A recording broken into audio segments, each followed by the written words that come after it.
Welcome, everybody. Good evening. Welcome to Ask. This is our first show with Annabella Cabello and Dr. Scott Keller. Hi, Dr. Keller. How are you? I'm great, Annabella. How are you tonight? I'm doing awesome. Thank you.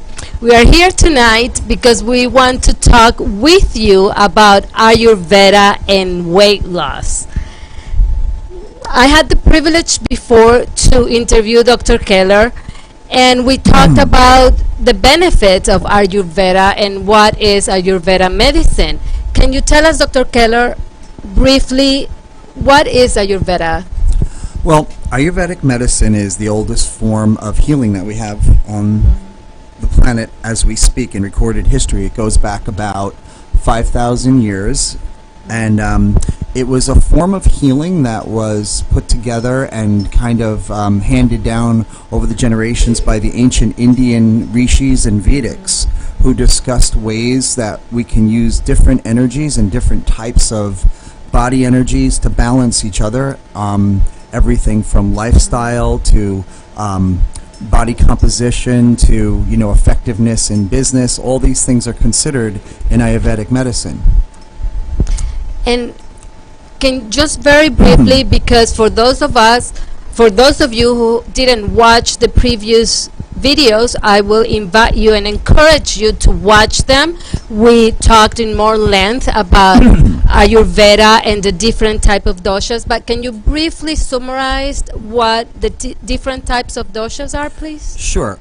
Ayurvedic medicine is broken down into 3 body and personality types. They're called Vata is the first personality type. That's the one that is the body that tends to, since we're working on weight loss tonight, and I think it's perfectly synchronistic that we're both wearing red tonight because weight loss is associated with generating what we would refer to as the internal fire or the pitta energy. Now there's 3 simple types. There's the Vata energy is the first dosha. The type or the label is called a dosha. The second type or dosha is called pitta. And the last one is kapha. The Vata personality and the Vata body type, let's start with body type first. The Vata body type is typically very thin and narrow and lean. Now, since we're focusing on weight loss tonight, we'll continue with the description of the body type of the next dosha, which would be pitta. I tend to be a good example of that. It's a little bit more, a little bit wider than the very narrow. We all know those types of people who are very Vata, very thin and very like a beanpole, we refer to them as. The Pitta type is more in the middle, or in American medicine we refer to as the mesomorphic, the middle type, which is a little bit more muscular, a tiny bit wider. Then the Kapha body type, they're the people that you see that are typically a little bit wider, more muscled, have a propensity for putting on and holding more weight, which is going to be our segue into the next discussion, from what I understand, about why do we gain weight.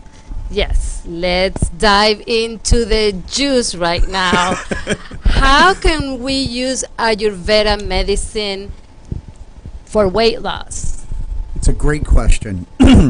All of these 3 energies that we just discussed, the Vata, the Pitta, the Kapha, are all designed to stay in balance with one another. Typically what happens in weight gain is the balance and the amount of Kapha energy, that wider person, that more grounded person, that person who is very non-reactive and serene and loving. We know those personality types. That's that kapha energy, and that is the energy that also, unfortunately, causes us to gain weight and causes us to hold excessive body toxins. So when we talk in Ayurveda about ways to reduce weight, we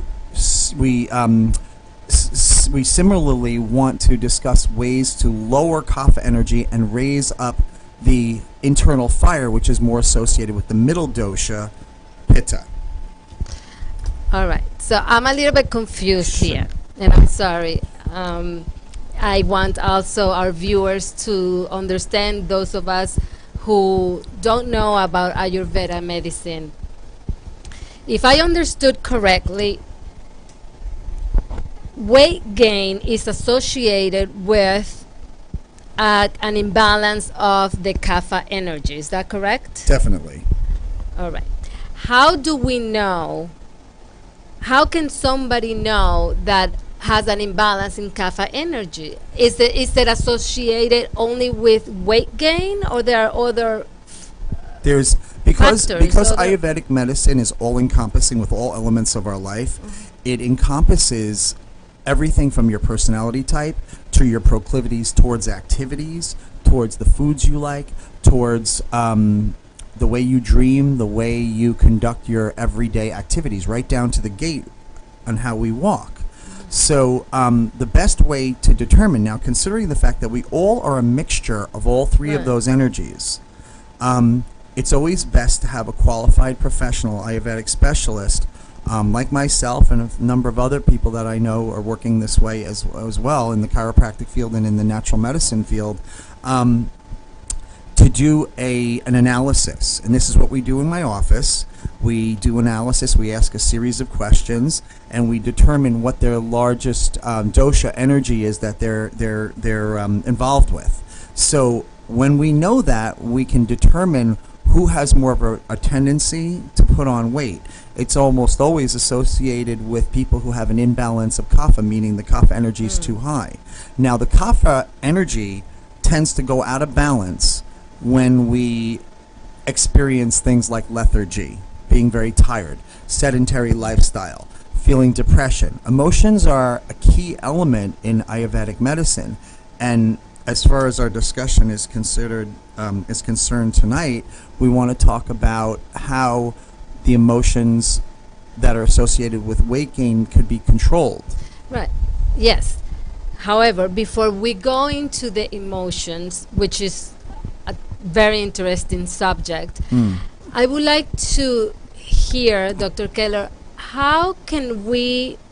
what would be the next step if I want to lose weight, and you're saying when we gain weight there is an imbalance of the kapha energy. Right. What would be the next step? Yes, to visit a specialist such as someone like yourself, but what does the body or what does the person have to go through in order to gain that balance back? It's a great question. What we're trying to essentially do is increase what Ayurveda calls the internal fire. I told you it was really beautifully synchronistic that we're both wearing red tonight, because colors are associated with balancing Ayurveda. And in increasing one's internal fire, the middle dosha, the pitta, like myself, tends to have a lot of internal fire. The fire is what breaks down body fat.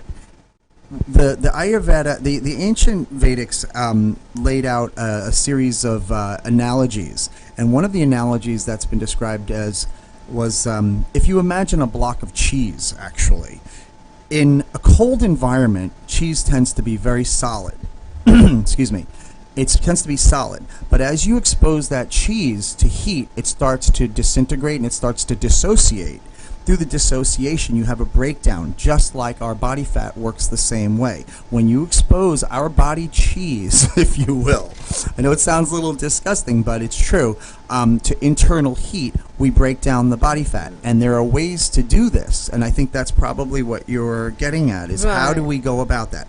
Well, what we try to do is we try to generate internal pitta heat in the digestion. There are a lot of herbs and activities that we can do for that. It's recommended that in the morning when you wake up, between the hours of 6 a.m. to 10 a.m., when the kapha energy is the strongest, that we don't use that time to eat, because kapha digestion is very slow.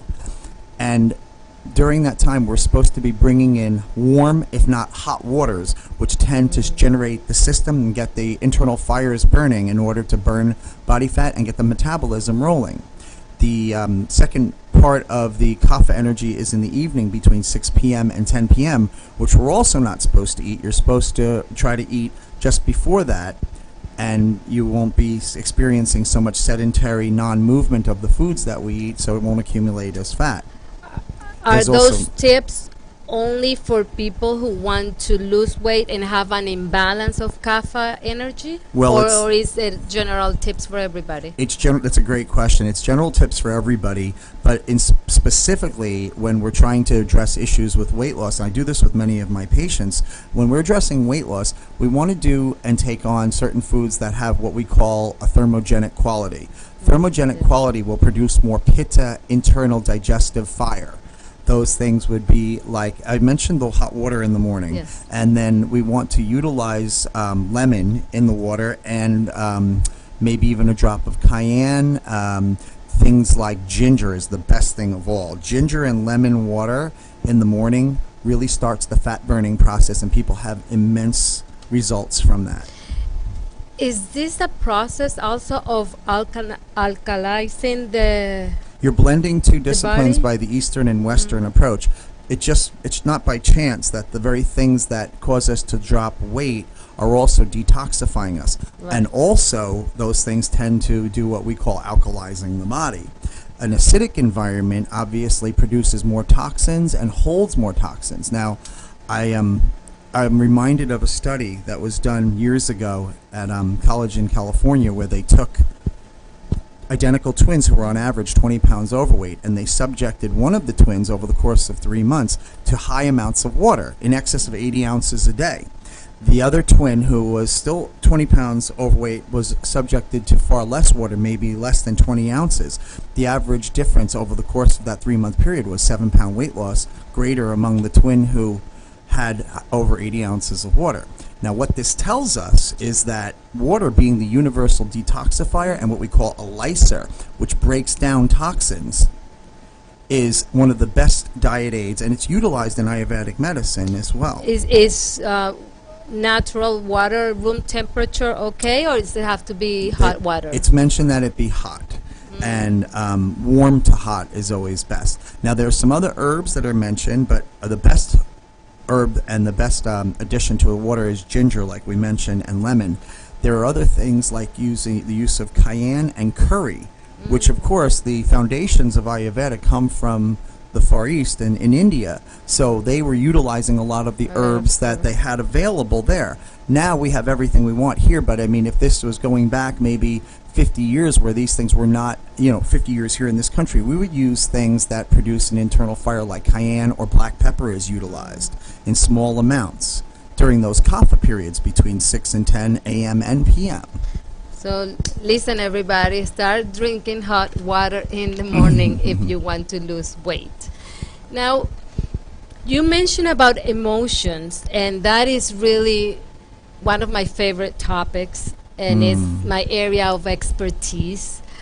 I work with the emotions that are trapped or that are lying underneath, residing underneath a particular behavior or an addiction, for example. For weight loss and an imbalance of the kapha energy, are there particular emotions that show up when there is an imbalance? Again, another amazing question. I've been in practice 26 years, and I've been practicing my own brand, and those that know me and have come to me over the years for treatment know that we utilize an all-encompassing approach to total health and weight loss, which is also known as detoxification. If you really do the math and look deeper and deeper, weight loss and detoxification are really one and the same, because body fat is toxic. Now, to go beyond that, knowing that we are all encompassing holistic practitioners who approach this in a holistic way, we have to consider the person's emotions, because that's at its core. At its core, that's the foundation for the imbalance of what happens with weight gain. With weight gain, it's always a raising of the kapha energy.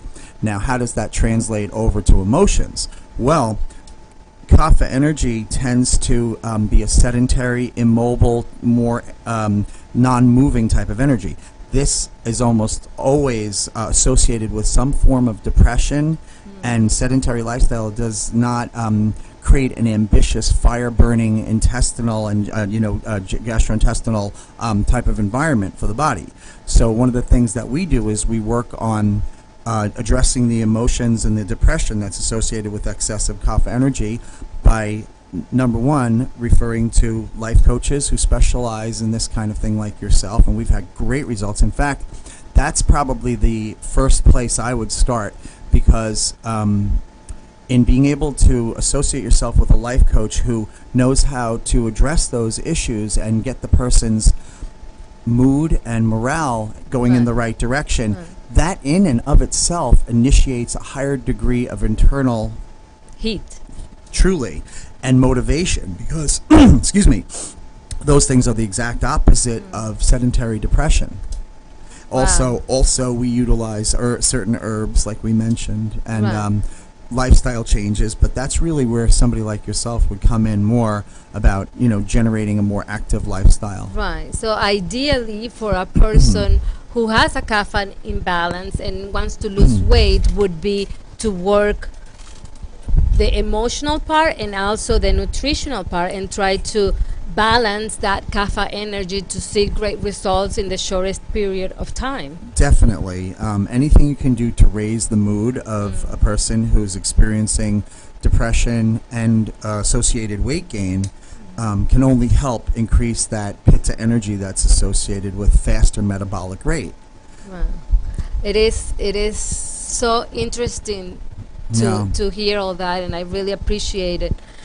I really appreciate that you are here tonight, and I know you're coming from far. Where are you located? Well, I actually just moved to the South Florida area 5 months ago. I've been 26 years in Manhattan at the Edgar Cayce Foundation. It's called the Association of Research and Enlightenment.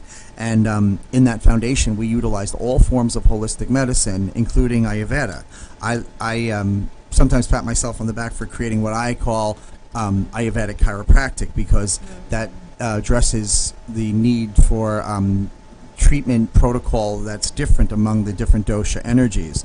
Now, 5 months ago, I moved here to Flow Life Holistic Lounge in Fort Lauderdale, and here we're continuing the same kind of work that we've been doing at the Edgar Cayce Foundation, just a more well-rounded approach to total health. It includes emotions, it includes holistic healing, it includes use of herbs and exercise therapy, and obviously chiropractic and various other forms. Well, it is fascinating, this subject, and there is so much more that we can talk about. But for this evening and for the time that we have in this amazing space, can you tell us where they can reach you? Sure. You can reach me on my website. It's www.drscottkeller.com, and there's another website, www.info@flowlifenyc.org. Okay, perfect. If you have any questions, please comment.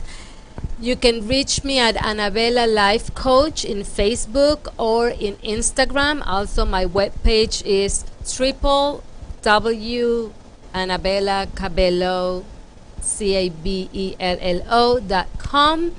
And I'm thrilled that this is our first program. We're launching this program called Ask. So please ask any questions. We're here to guide you, to help you. Tonight we're addressing Ayurveda and weight loss, but we're going to address all the benefits of Ayurveda. I have a question for Ask for Yes. launching our premiere show. Going back to what we discussed regarding the change in emotions for people who have a kapha imbalance. Now, we've worked together, and I've had the greatest results with referring my patients to life coaches who specialize in nutritional disorders. What in your opinion has been the better, or a very beneficial way to deal with people who are suffering from this? Who are suffering from? Depression and lack of motivation and, sedentary lifestyle. Yes. The lack of motivation, in my experience, is related to that disconnection from their true self. Therefore, through my program, I guide the patient or the client to connect with their true self. Sometimes, if they are suffering from a disease, the disease becomes part of their identity, and they think that the disease is them, but they are not the disease. It's just a temporary condition. So I help them separate the false self from the true self and truly connect with who they are. And when they find that connection and that spark, the depression disappears automatically. Gives new meaning to the thought that we are not our body and we are not our job. We are a spirit that's above all that, and they're not to associate themselves with whatever they're associating themselves with as far as that imbalance. Absolutely. And actually, for people who are struggling with weight, once they find that connection, they are able to connect with their intuitive therapist that resides within them, because I believe we all have the capacity to heal ourselves, obviously with the right support, with the right guidance. And I collaborate with people like yourself, who are specialists in nutrition and Ayurveda, to bring in the component of the nutrition, the food that we put in our mouth. I work with the food that we put in our soul, you know, how we feed our soul, how we feed our mind. So it is a group, it is a package. It's not just one thing. It is really to find sustainable recovery, and to find and to reach a transformation. We need to work with the mind, body, and spirit, not just one isolated aspect of the self. Excellent. I have another question for you, since we have a little bit of time left, turning the tables here. How do we address the issues, and I get to ask this question in my practices all the time, how do we address this issue of soul food or food for the soul? And what I mean by that is, when we're getting back to our discussion on Ayurveda and ways to increase the thermogenic burning response of food and to increase weight loss, which is, again, a detoxifying environment for the body to do that. You know, there is another component about serotonin being released from foods that are very frequently referred to as comfort foods. Yeah. But we know that those comfort foods cause weight gain. Okay. Typically. So how do we address those, and how have you dealt with that with clients? How do we address the soul food, or how do we address the comfort food? I'm sorry, I didn't understand your question. How do we address the discussion with your clients? Now, we've had great success with the clients that I've referred to you, and I never had a chance to ask you this, but you know, we know that comfort food makes us feel warm and cozy, But on a rainy day. I just didn't understand clearly your question.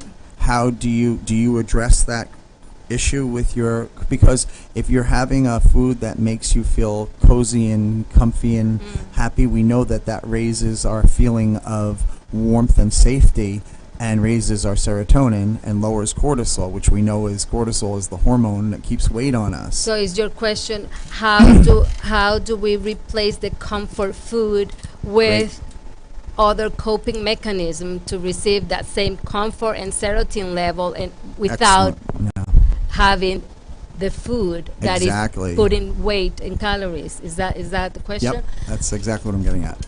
Right. So I start by identifying those comfort foods and the feeling that the person is receiving, and the feeling in the body. Where in their body are they feeling safe? Where in their body? Because our body talks to us. So when you're able to connect with your body and identify what the body is asking for, we are able to figure out if we really want to feel happy, protected, safe, or if we feel insecure. What is the feeling underneath that comfort food? Because everybody's different. Some people reach out for sweets, other people reach out for carbs. So what is that what is the function of the comfort food? because it has a function. It's helping us cope with some Sure. emotion or past trauma. Right.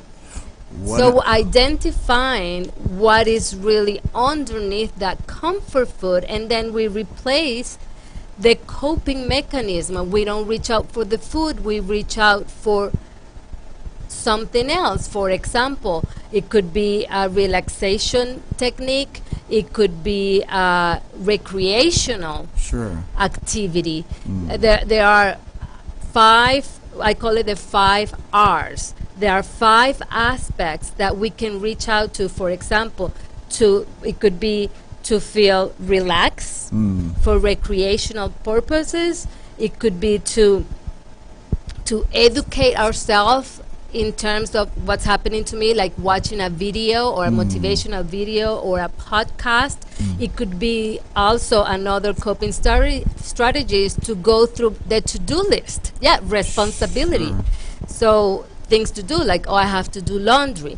So the idea is to delay the time from the urge to reach out for the comfort and the actual action. That's how we start. It doesn't happen overnight. So we start delaying, and at the beginning, the person starts reaching for the comfort food. But we start delaying the action by by going to these strategies that I teach them. So maybe the first time they delay the action 30 seconds, maybe great. then 3 minutes, then 5, then 10, and then it gets to a point where they don't reach out for the food, they go and do laundry. Wow, They that's do wild. something That's from great. their to-do list. Well, follow-up question, if you don't mind. How? I didn't expect this. This is not planned. Well, since we're on the subject, why don't we get as much information out there for people who need to hear this? Do you suggest that at the considering that I've worked on a number of clients with you very successfully in this, and I'm a huge proponent of coaching in regard to weight loss and just normalizing all lifestyle activities. Do you recommend that your clients call you before each meal? Do they call you during a moment of crisis? How does that usually work for you? Yes, I encourage them to call me or to send me a message via WhatsApp or Messenger. Email is, but if it's a quick response, if they need a quick response, the best way of communication is through WhatsApp, for example, or text. And yes, that's what I do as a coach. I'm there for them when they are in that moment where they have an urge and they need that support. So definitely, yes, I make myself available for my clients all the time. One of the teaching techniques that we use in nutrition is to try to, like you said earlier, make people aware of why they're eating. And we always come back to this concept of, are we eating for recreation? I personally have a history of eating recreationally and for relaxation. I guess that's 2 of your 5 R's there. I'm guilty of, as many of us are. But in regard to making changes in this area, we like to discuss the concept of eating for survival and eating for medicine, which is precisely what Ayurveda discusses. There's like food choices that are designed to be medicine, if you will. Like, for instance, a person, as we discussed just a short while ago, the person with a kapha imbalance is lacking some of that internal burning. And they very much need to be aware of their choices of food, and if your choice for food is to use it medicinally, you can use certain things like the use of peppers, the use of hot heat-producing foods, and cayenne and curry, and things with turmeric. It's becoming, becoming conscious of what our body truly needs at a specific moment, because sometimes we think we are physically hungry when we are not. Right. And that would be an amazing topic for our next program, why we eat and the reasons why we eat. But I want to thank you.